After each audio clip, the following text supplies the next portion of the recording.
Bem, agora que a gente já aprendeu um pouquinho sobre a ferramenta de seleção da varinha, a gente vai falar um pouquinho sobre a ferramenta de corte.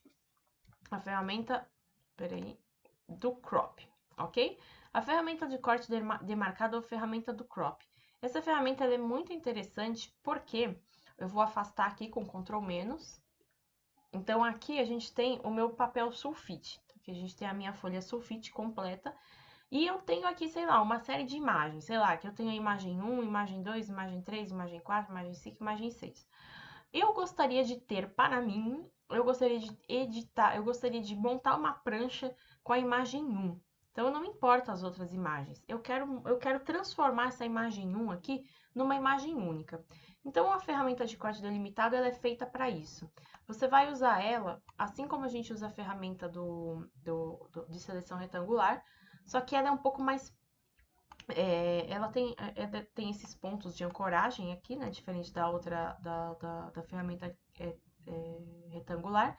E olha que legal, conforme a gente seleciona essa imagem, olha como fica ao redor dela, ela fica cinza. Significa que aqui eu vou cortar essa imagem e vou ficar somente com isso. Ok? Você tem a opção também de girar o quadrado, ok? Isso vale também para a opção não, essa ferramenta de triângulo do quadrado não tem. Então, aqui você pode girar isso aqui para o corte, tanto faz. E para você cortar, vamos supor, você não gostou desse corte. O que você vai fazer? Você vem aqui no crop e desfaz. Então, cancelar ou não cortar dá na mesma, ok? Então, cancelar. Opa, cancelar significa que você não vai fazer nada, né? Tipo, você não vai nem abortar, você também não vai cortar, vai deixar do jeito que tá. Ou não cortar significa que você volta ao normal. Então, vamos lá. Quero cortar essa imagem. Presta atenção que dá para aumentar, diminuir e virar. Eu tenho duas opções. Eu posso clicar com o lado direito e clicar em cortar, ou eu venho aqui na ferramenta do crop, né? E clico em cima dela e aparece essa caixinha. Se eu clicar em cortar, olha que interessante. Eu cortei aquela imagem, eu cortei aquela folha A4 e agora aquela folha A4 é somente isso. Eu fiz literalmente um recorte na folha. Olha o tamanho total do meu arquivo aqui, ó. O tamanho total da minha folha é isso daqui. E eu só tenho essa imagem aqui no meu arquivo.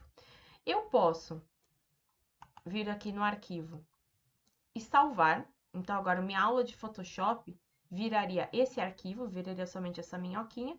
Ou eu venho aqui no salvar como e posso clicar aula de Photoshop, minhoca. Clicar, criar um novo arquivo com base nesse corte, ok? Então, aqui eu salvei, ó, presta atenção que agora eu tenho uma arte na minha camada, então ele abre essa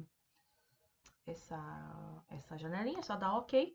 Então, olha só que interessante, eu cropei agora essa imagem e eu cortei essa imagem, recortei essa imagem e agora esse arquivo, o aula de Photoshop minhoca, quer dizer que se remete somente à minhoquinha do meu arquivo original. Eu vou dar Ctrl Z. No meu arquivo original, ops, aqui volta como arquivo de Photoshop minhoca, porque eu fiz o favor de voltar. Mas, se eu fechar ele aqui e não salvar,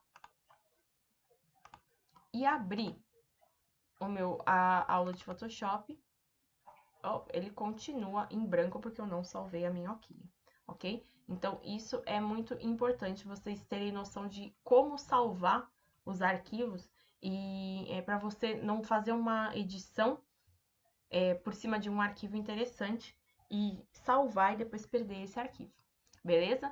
Então, aqui, esse daqui é o arquivo aula de Photoshop e aqui opa, abrir. Aula de Photoshop minhoca é o outro arquivo. Então, miniaturalizando esses arquivos.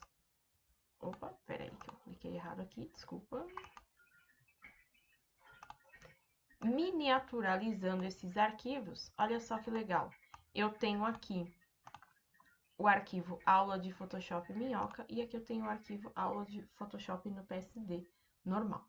Ok? Então aqui eu tô com dois arquivos abertos na minha na minha na minha área de trabalho, ok? Depois a gente vai ver que a gente pode transportar uma camada para outra, mas aqui é só para a gente ter uma ideia de como funciona a ferramenta do crop, Beleza?